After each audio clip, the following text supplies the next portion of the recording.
जय भीम, जय भारत, नमो बुद्धाय। दोस्तों, मैं निखिल सबलानिया आज बाबा साहेब डॉक्टर भीमराव अंबेडकर जी की लिखित पुस्तक एनाहिलेशन ऑफ कास्ट, जाति का संहार, और उनका एक लेख भारत में जातियां पर, यह विशेष कार्यक्रम डॉक्टर अंबेडकर जी के विचारों का दर्शन, डॉक्टर अंबेडकर विचार दर्शन लेकर आपके सामने उपस्थित हुआ हूँ। आज इस कार्यक्रम की छठी कड़ी है। आप जरूर इससे पहले की कड़ियां देखिएगा। तो ये पुस्तक है डॉक्टर अंबेडकर जी ने एक भाषण लिखा था लाहौर के जात पात तोड़क मंडल के लिए। स्पेशल भाषण था, उनका विशेष भाषण था, लेकिन वो भाषण उनको देने नहीं दिया गया। मैंने इस भाषण के बारे में बहुत सी बातें करी, आप पिछले वीडियोस में जाके देखिएगा।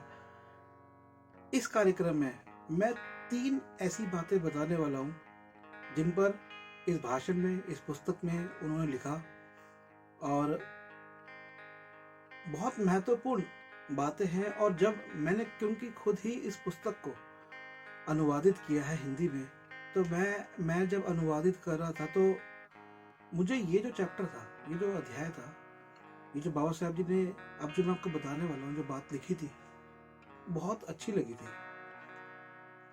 और ये एक ऐसी बात थी जो मेरे दिल को छू गई।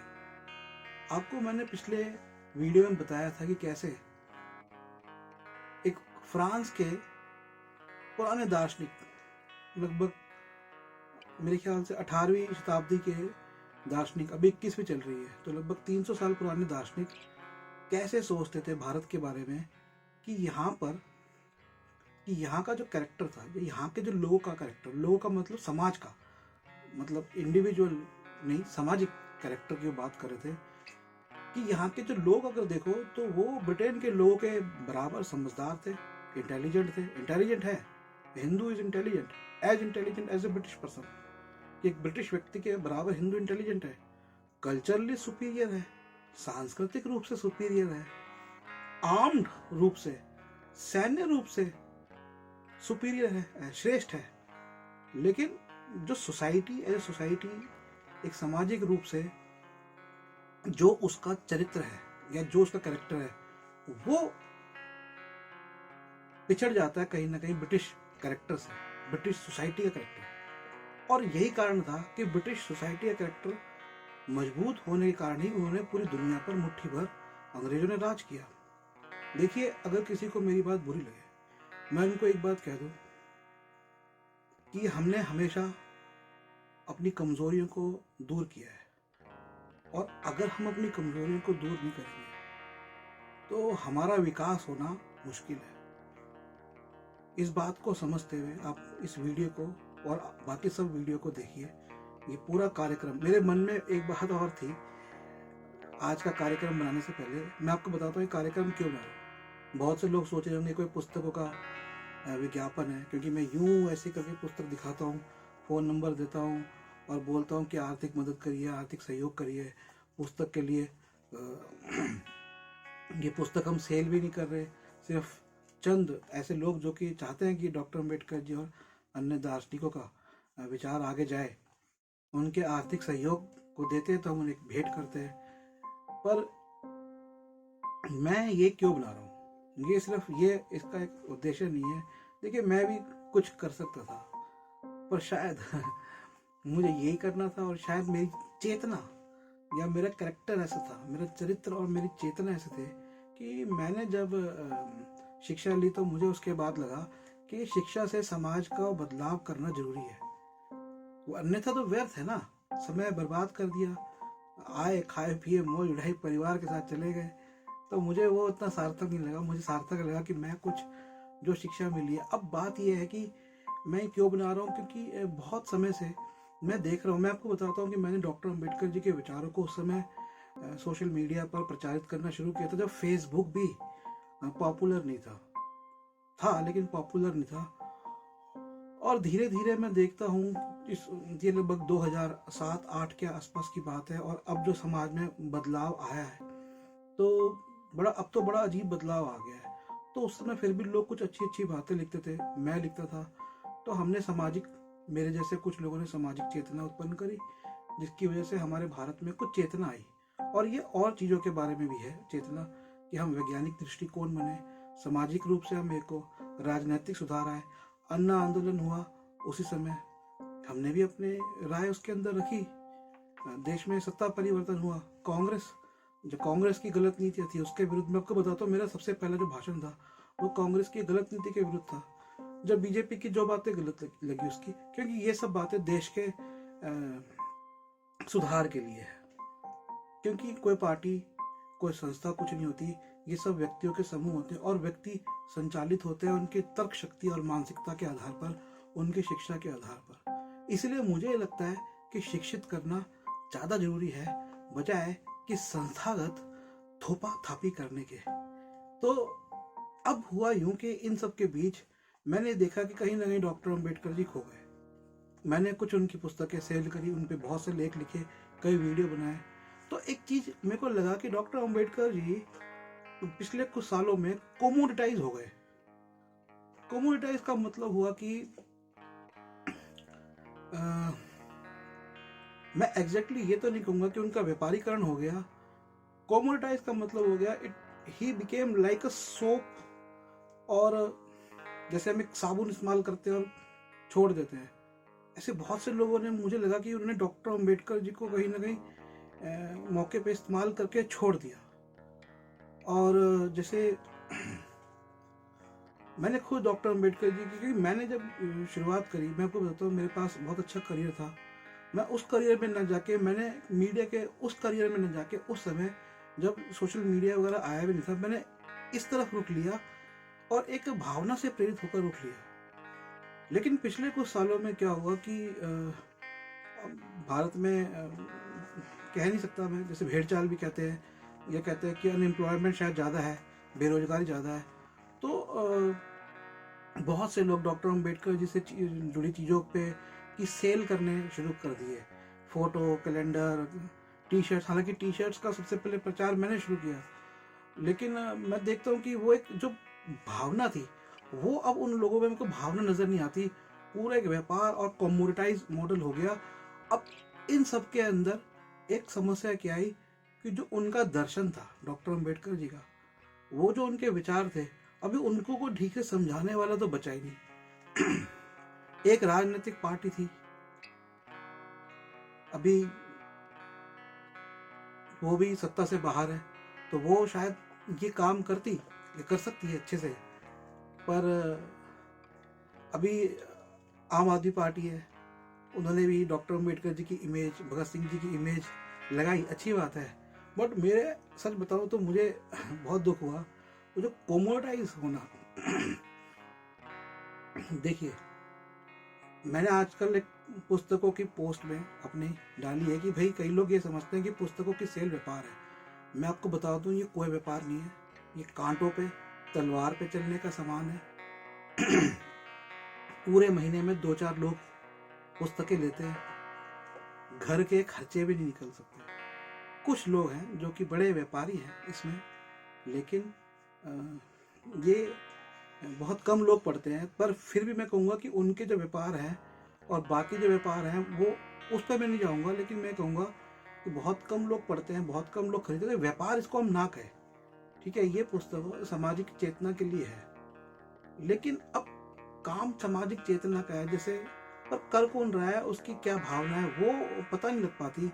लेकिन मैं इसका एनालिसिस इसलिए करता हूँ क्योंकि एक टाइम पीरियड होता है, जैसे डॉक्टर अंबेडकर जी की जयंती आ रही है या उनका परिनिर्वाण दिवस होता है, उस समय अचानक ही लोग उनको कमोडिटाइज करके और वो गायब हो जाते हैं। तो जैसे होली के विक्रेता होते हैं ना, होली के रंग के विक्रेता या दिवाली के पटाखों के विक्रेता, ऐसे विक्रेता आ गए हैं। मैं ये नहीं कहूँगा कि आप उनसे ना खरीदें, या मैं उनको बुरा नहीं कहूँगा, लेकिन ठीक है। लेकिन इन सब के बीच जो उनका दर्शन है, जो दर्शन क्या होता है, सोच, उनकी जो सोच है वो निकल के आनी चाहिए।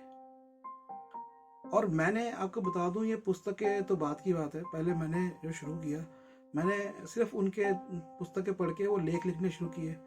मैंने सबसे पहले उनकी पुस्तकों के वीडियो बनाए, ऑडियो बनाए, बेचना तो बाद में शुरू किया, लिखना बाद में शुरू किया, ट्रांसलेट करना बाद में शुरू किया। पहले तो उनको पढ़ा खूब,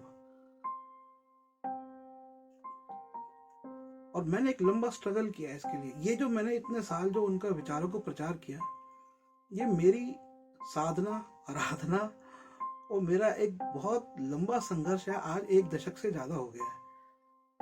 तो इस बात को आप समझिए, और मैं इसलिए कहता हूँ कि भाई सपोर्ट भी करिए।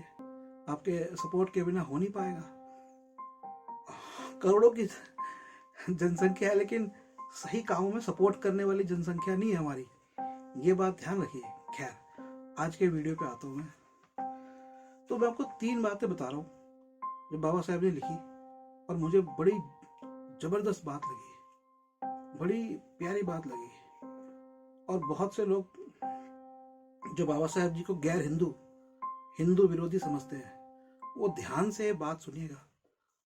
और मैं उन्हें कहता हूं कि अगर उन्होंने अपने आप को सच में एक हिंदू माना है और सच्चा हिंदू माना है, तो बाबा साहब जी से ज्यादा सच्चा हिंदू दुनिया में दूसरा पैदा नहीं हुआ होगा। अब देखिए, इसमें यह कि आप हिंदू किसे कहते हैं। मेरे लिए हिंदू या कोई भी धर्म को अगर मैं कहूं कि उससे सच्चा ईसाई पैदा नहीं होगा, उससे सच्चा मुसलमान पैदा नहीं होगा, तो इसका पूरा एक संदर्भ यही है कि वह व्यक्ति जिसने अपने समाज को एक करने के लिए एड़ी चोटी का जोर लगा दिया हो। तो क्या डॉक्टर अम्बेडकर जी के अलावा कोई ऐसा व्यक्ति हुआ है जिसने बिखरे हुए हिंदू समाज को एक करने के लिए एड़ी चोटी का जोर लगा दिया हो? नहीं हुआ। तो अब मैं जो 3 बातें बता रहा हूं डॉक्टर अम्बेडकर जी की, जरा ध्यान से सुनिएगा, समझिएगा। मैं पूरी कोशिश करूंगा आपको समझाने की। तो एक चैप्टर आता है इस पुस्तक में, उनके इस भाषण में, तो उसमें 3 बातें लिखते हैं। क्या 3 बातें लिखते हैं? वो एक सामाजिक सिद्धांत देते हैं सह चेतना का। अब ये सह चेतना क्या है, मैं आपको समझा देता हूँ, क्योंकि मैं पढ़ने बैठूंगा तो थोड़ा सा आपको बोरिंग लगेगा, फिर भी थोड़ा सा पढ़ता हूं। सह चेतना एक रूपी या समरूपी, मतलब एक रूपी हो गए, इसे हम कहेंगे होमोजीनियस। एक रूपी, एक प्रकार के, एक मनोभाव वाले। क्या एक मनोभाव? किसका एक मनोभाव? समाज का। किसका एक रूप? समाज का एक रूप। सह चेतना एक रूपी समाज उत्पन्न करती है जो कि व्यक्तियों के परस्पर संपर्क और उनके समान कारकों के संपर्क का परिणाम है। तो ये जो सह चेतना होती है, ये एक रूपी समाज उत्पन्न करती है। अभी इतना समझिए, ठीक है। तो बाबा साहब जी क्या कहते हैं? वो कहते हैं समाज शास्त्रियों के सिद्धांत सह चेतना की हिंदुओं में कमी है। तो सह चेतना क्या है? सह चेतना का सिद्धांत क्या है जो समाज शास्त्रियों ने दिया है? वो ये है, एक रूपी समाज उत्पन्न करना। अब ये जो एक रूपी समाज है कि समाज एक हो, ये क्या है और कैसे ये समाज एक हो सकता है, इस बात को समझाते हैं वो। लेकिन इससे पहले मैं उनकी 2 बातें और बताता हूं। तो वो कहते हैं संयुक्त जीवन और संयुक्त चेतना। एक जीवन और एक चेतना। तो 3 बातें कौन सी हुई? सह चेतना, संयुक्त जीवन और संयुक्त चेतना। तो सह चेतना समाज के लिए इंपॉर्टेंट है कि एक समाज की अपनी सेल्फ कॉन्शियसनेस होनी चाहिए। इंग्लिश में कहेंगे सेल्फ कॉन्शियसनेस। तो वो जो सेल्फ कॉन्शियसनेस है उसकी कमी है। अब क्यों कमी है? और कमी ही है, क्यों कमी है का उत्तर आसान है, और वो कहते हैं जातिवाद। समाज अलग अलग जातियों में बटा हुआ है। ये तो क्यों है? सह चेतना की, सेल्फ कॉन्शियसनेस की कमी क्यों है? लेकिन कमी है और बहुत से लोग उस कमी को स्वीकारते नहीं है। और वो लोग क्यों नहीं स्वीकारते, वो इसमें उन्होंने जो बात बताई मेरे को बड़ी प्यारी लगी। तो वो कहते हैं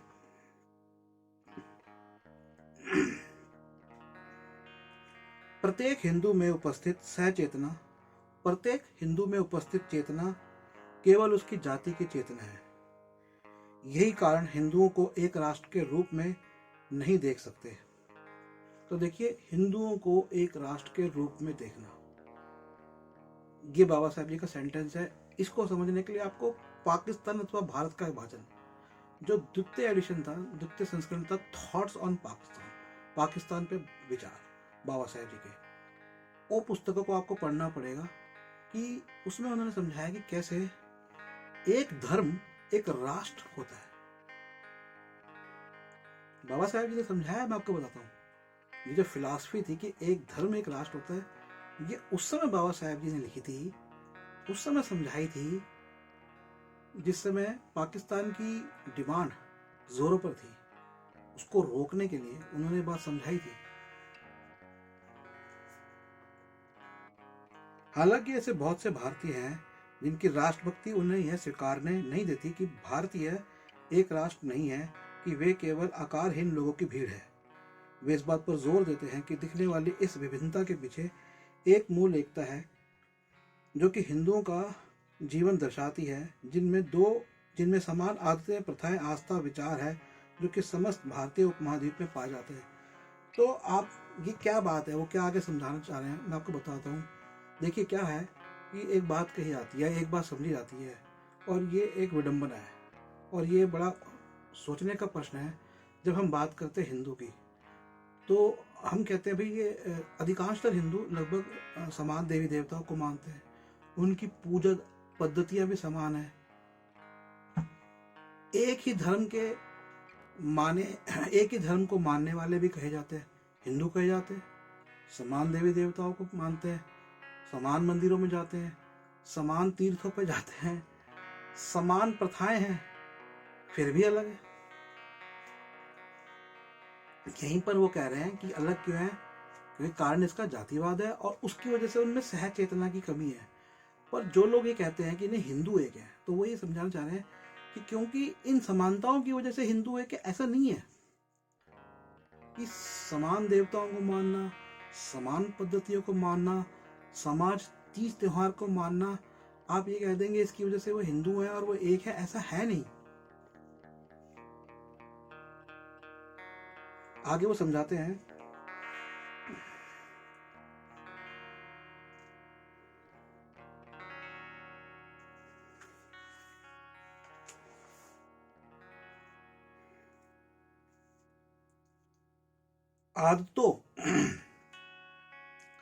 आदतों और प्रथाओं, आस्था और विचारों में समानता लोगों को समाज बनाने के लिए काफी नहीं है। तो क्या कहते हैं, वो समाज बनाने के लिए लोगों को ये काफी नहीं है कि उनकी आदतें, उनकी प्रथाएं, उनकी आस्थाएं समान हो।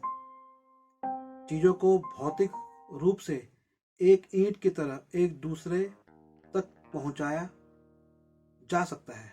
इसी प्रकार एक समूह की आदतों और प्रथाओं, आस्थाओं और विचारों को भी दूसरे समूह द्वारा अपनाया जा सकता है, और ऐसे दोनों समूह में समानता दिखाई देती है। सांस्कृतिक व्यापक तौर पर फैलती है, संस्कृति व्यापक तौर पर फैलती है, और इसलिए आदिम कबीलों में आदतों और प्रथाओं, आस्थाओं और विचारों की समानता पाई जाती है। हालांकि वे आसपास नहीं रहते, पर कोई नहीं कह सकता कि समानताओं के होने के कारण आदिम कबीलों को एक ही समाज कहा जाए, क्योंकि कुछ बातों में समानता समाज निर्माण के लिए काफी नहीं है। आदिम समाज का निर्माण तब करते हैं आदमी समाज का निर्माण तब करते हैं जब उनके पास समान चीजें हो। समान चीजें होना इस बात से एकदम अलग है कि चीजों को साझा करना, और केवल इसी तरीके से लोग चीजें साझा कर सकते हैं जब वे एक दूसरे से संपर्क करें। यही कहने का दूसरा तरीका है कि समाज वास्तव में संपर्क और संपर्क से ही अस्तित्व में बना रहता है। इसे मजबूती देने के लिए यह काफी नहीं है कि आदमी उसी तरीके से काम करे जिसमें दूसरे सहमति रखते हो। समानांतर क्रियाएं भले ही समान हो, आदमी को समाज में बदलने के लिए काफी नहीं है। तो ये पूरा अभी तक वही समझा रहे हैं कि आपकी क्रियाएं समानांतर है, आपके पद्धतियां समानांतर है, आपकी आस्थाएं समानांतर है, जैसा आदिम कबीलों में होता था। कबीले भी हमें एक जैसे लगते हैं, हर कबीला वो वृक्ष देवता की पूजा करता है, हर कबीला बलि प्रथा होता है, लेकिन ये नहीं कि वो कबीले एक समाज हो गए। ये बात वो समझाना चाह रहे हैं। समानांतर क्रियाएं भले ही समान हो, आदमी को समाज में बदलने के लिए काफी नहीं है। यह इस तथ्य से साबित हो जाता है कि हिंदू में विभिन्न जातियों द्वारा मनाए जाने वाले त्योहार समान हैं, तब भी विभिन्न जातियों द्वारा समान त्योहार मनाने की यह समानांतर क्रिया उनको एक रूप में जोड़ती नहीं है। त्योहार समान है, लेकिन त्योहारों को समान त्योहारों को, सिमिलर फेस्टिवल्स को मनाने से भी वो एक नहीं होते, एक समाज नहीं बनता। इस उद्देश्य के लिए यह जरूरी है कि आदमी समान कार्यों को साझा करे और उनमें हिस्सा ले, जिससे कि उसमें भी वही भावना उत्पन्न हो जो कि दूसरों में होती है। लोगों को संबंधित कार्य, तो ये एक कॉन्सेप्ट वो लेके आते हैं समान कार्यों का, और जब इसको आप आगे पढ़ेंगे तो वो समान कार्य, तो वो कह रहे हैं आदतों से समानता नहीं आती है, चीजें समान होनी चाहिए उनके बीच में। और मनुष्यों के संबंध में जो चीज की बात है वो होते हैं वैवाहिक संबंध, कि जब तक वैवाहिक संबंधों से समाज नहीं जुड़ता है, और वैवाहिक संबंध तो तभी होंगे जब जातीय संबंध, जातिवादी जो जातीयता है वो समाप्त होगी। इसलिए वो जातिवाद को हिंदुओं की जो सह चेतना है उसकी कमजोर होने का कारण मानते हैं, क्योंकि जातिवाद के कारण समाज एक नहीं होता। और अगर उनमें जो चीजें, क्योंकि और समाज को एक होने के लिए कुछ ऐसी चीजें चाहिए जो कि समान हो, तो वो क्या होते हैं, समान रिश्ते होते हैं। देखिए मैं आपको बताता हूँ क्या होता है कि आप देखते हैं भारत में बेशक जातियां बहुत सारी है, जातियां एक समाज कही जाती है, कही जाती है कि नहीं कही जाती। हर जाति अपने आप में एक समाज है। और वो समाज क्यों है? क्योंकि एक ही जाति में रिश्ते हो रहे हैं, तो वो समान चीजें हैं, तो उनके अंदर परस्पर संबंध है, वो साझा करते हैं, उनमें प्रॉपर्टी का डिस्ट्रीब्यूशन होता है, वो साझा हो जाती है, रिश्ते होते हैं, प्रेम का भावना होता है, वो साझा हो जाता है, तो वो उनको एक सीमेंट की तरह बांधे रखता है। लेकिन उस जाति के बाहर जो अन्य जातियां हैं, तो वो क्यों, उनमें और दूसरी में कोई समानता नहीं है। समानता है लेकिन समान चीजें नहीं है। समान चीजें क्या है? वो रिश्ते उनके नहीं है आपस में। तो वो रिश्ते ना होने के कारण ये जो हिंदू समाज की जो परिकल्पित इसलिए क्योंकि समाज तो अभी तक है ही नहीं, जातियों में बटा हुआ समाज है, आज भी जातियों में बटा हुआ समाज है। उसको एक करने की स्कीम थी बाबा साहेब जी की, और उसी के ऊपर उनका एक भाषण था। और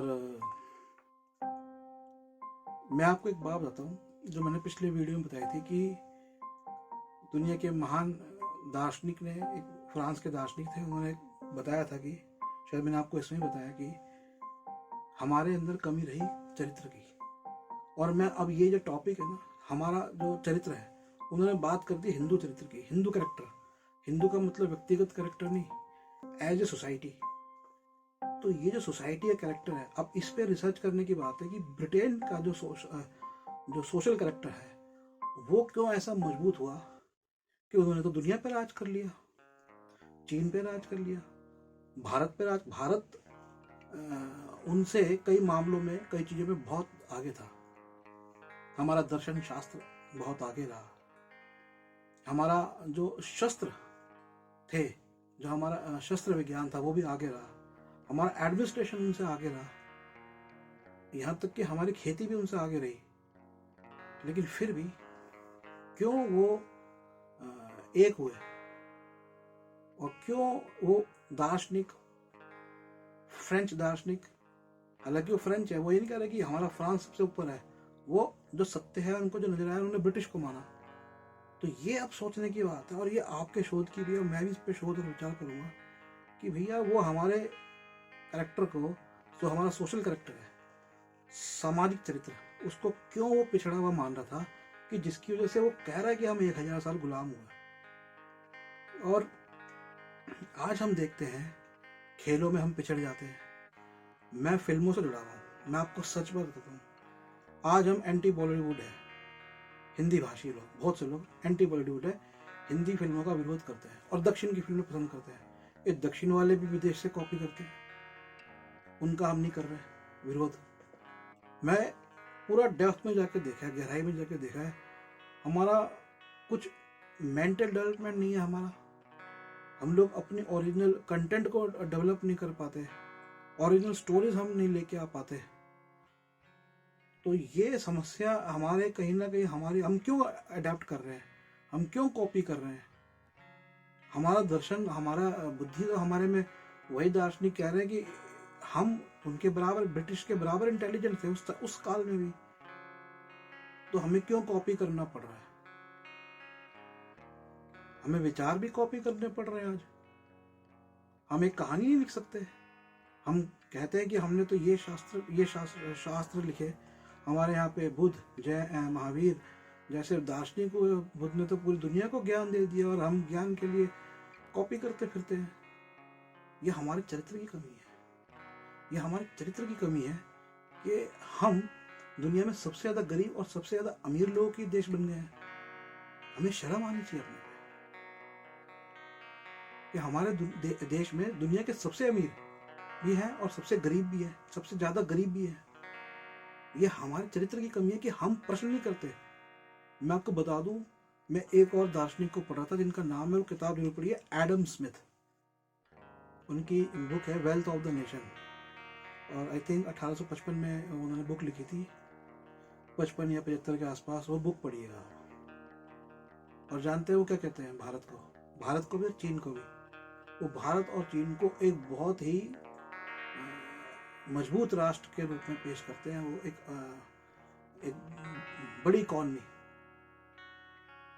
हम कह रहे हैं हम इतने ट्रिलियन डॉलर बनेंगे, उतने ट्रिलियन डॉलर बनेंगे। अरे भैया, हम तो हैं। अगर हमारे पास नहीं होता तो आज हमारे देश में दुनिया के सबसे ज्यादा अमीर कैसे होते?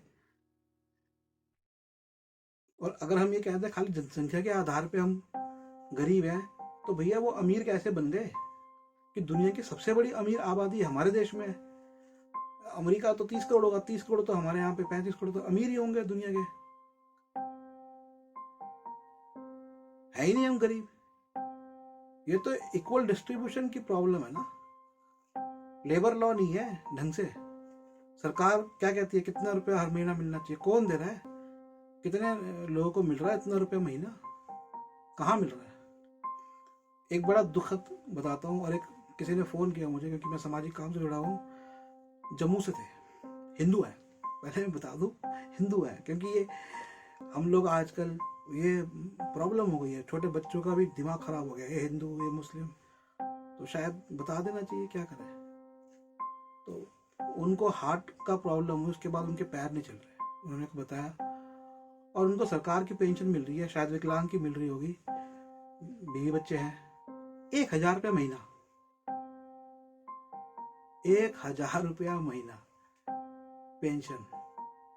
क्या हमारे देश में या हमारे देश के किसी राज्य में 1,000 रुपया एक विकलांग की पेंशन है? मैं आपको एक और डाटा देता हूं। कोरोना के बाद दुनिया के लोग घूमने नहीं जा रहे, और भारत के लोग सबसे ज्यादा विदेशों में घूमने जा रहे हैं, और लगभग 10 बिलियन डॉलर, 1 बिलियन डॉलर होता है 8,000 करोड़ रुपए, मतलब 80,000 करोड़ रुपया हम लोगों ने खर्च कर दिया अपने विदेशी सैर सपाटे पे। और हमारे देश का एक विकलांग आदमी 1,000 रुपये महीना उसको मिल रहा है पेंशन। तो ये हमारे कैरेक्टर, जो सोशल हमारा कैरेक्टर है, ये उसकी कमी है। मैं आज बोल रहा हूं मैं मर जाऊंगा, आप सुन रहे हैं आप मर जाएंगे, लेकिन वो जो आएंगे हो सकता है वो भी पैदा हो मर जाए। ऐसी हजारों सालों से शायद चल रहा है ये सोशल कैरेक्टर जो कमजोर है। लेकिन क्या ये सही है? ये कैरेक्टर है, दिस इज कॉल्ड कैरेक्टर, ये चरित्र होता है। ये आपको समझना है कि क्या वह सही हो है। और अगर आप इसको गलत मानते हैं तो आपका कैरेक्टर ब्रिटिश लोगों से ज्यादा मजबूत कैरेक्टर मैं मानूंगा, कि आपने ये जो गलत है उसको गलत माना, और गलत को गलत मानना ही धर्म है। और उस धर्म को आप कोई भी नाम दे दो, लेकिन गलत को गलत मानना अन्याय को अन्याय मानना। डॉक्टर अंबेडकर जी का पूरा मुहिम मानवतावादी है और अन्याय के विरुद्ध है।